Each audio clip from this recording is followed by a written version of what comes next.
the former vice president of the United States and a Nobel Prize winner, looking your kid in the eye and telling him, you know what, you know things that your dad and mom don't. We'll try to beat that, mom and dad. What do you know? I mean, you tell me what a 12-year-old knows instinctively that an adult doesn't. I mean, except being able to play Guitar Hero. And if it is true, then, well, why didn't we appoint a 12-year-old to lead the Treasury? I mean, they know things instinctively. You know, we didn't need Tim Geithner. Or how about we appoint a 12-year-old as a new climate czar? Why is it that our Constitution says that the president has to be 35? I'm sure he's trapped in some of that old thinking. Shouldn't we just make sure that at least the vice president is 13? The government and its friends are indoctrinating our children for the control of their minds, your freedom, and our choice, and our future. It must stop, because history, when properly taught, has already shown us where it leads. This is what Nazi Joseph Goebbels said about the Hitler Youth. If such an art of active mass influence through propaganda is joined with a long-term systematic education of our nation, and if both are conducted in a unified and precise way, the relationship between the leadership and the nation will always remain close. Well, what's next? If mom and dad decide to keep the temperature above 72, should our Gore youth report mom and dad? Should they also report spankings and groundings every time daddy comes home and watches that evil Fox News? Environmentalists, along with everybody else looking to promote an agenda, understand what the drug dealer understands instinctively, and he's not 12. And that's this: get kids hooked when they're young, and you will have a customer for life. When I was your age and the Civil Rights Revolution was unfolding, and we kids asked our parents and their generation,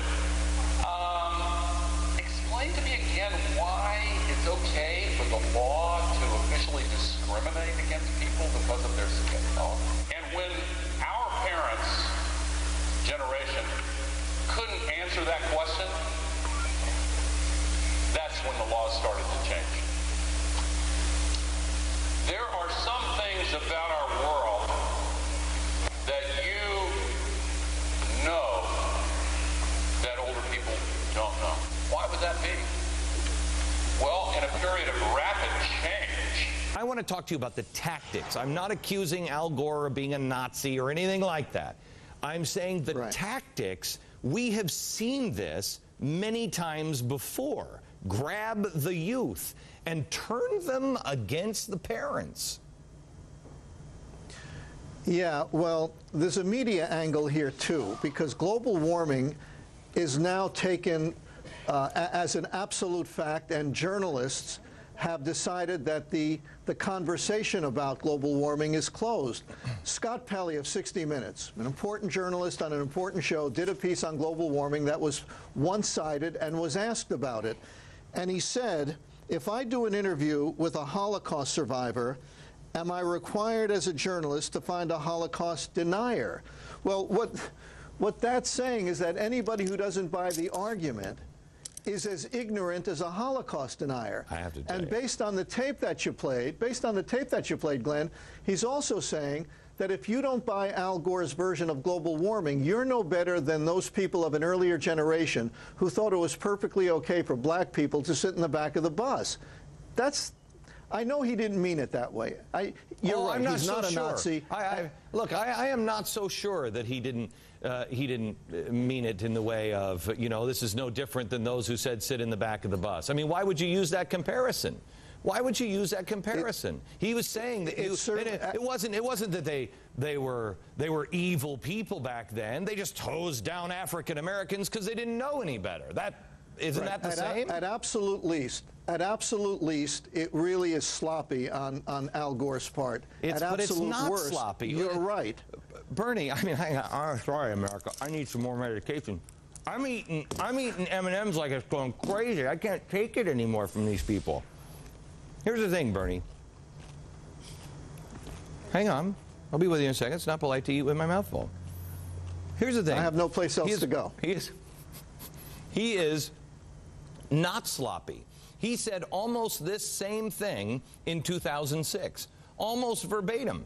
This thing has been out there for a while. Now, you tell me how you can get 3,000 kids sitting there listening to this, where he says, don't listen to your parents. He cleared it up later in the speech. He was like, I'm not saying that your parents don't know, but I'm just saying that adults don't know things that you do. They're stuck in old thinking. So it's a very subtle jab to the parents.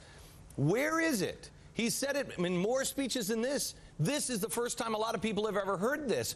How can you get 3,000 kids into a room, have the former vice president say this, and nobody is covering it? Nobody. But the underlying point, is that global warming is an established fact. There should be no more debate that Al Gore's version of it is the truth, and that anybody who doubts it is the equivalent of either a bigot of the old days or a Holocaust denier of these days. Well, look, and that's what troubles me, that it isn't just environmentalists who agree with Al Gore, but journalists. Journalists who have become activists. Today in the New York Times, there was just this gigantic full-page story about environmentalists who are giving up their refrigerator for the environment. You know what, Little House on the Prairie, Laura Ingalls, you give up your refrigerator all you want. You got to come through me and my Smith & Wesson to get me to give up my refrigerator. You got to be kidding me.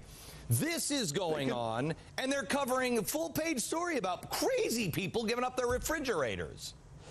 Yes, but why do you think that is, Glenn? Why do you think that is? Because we have been saturated with stories that tell us that this is established fact. If the journalists kept an open mind and said, some people think this, other people also with credentials think that, then nobody would be giving up their refrigerators. Right.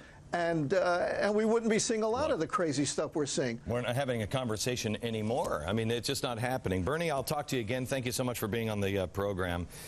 Now.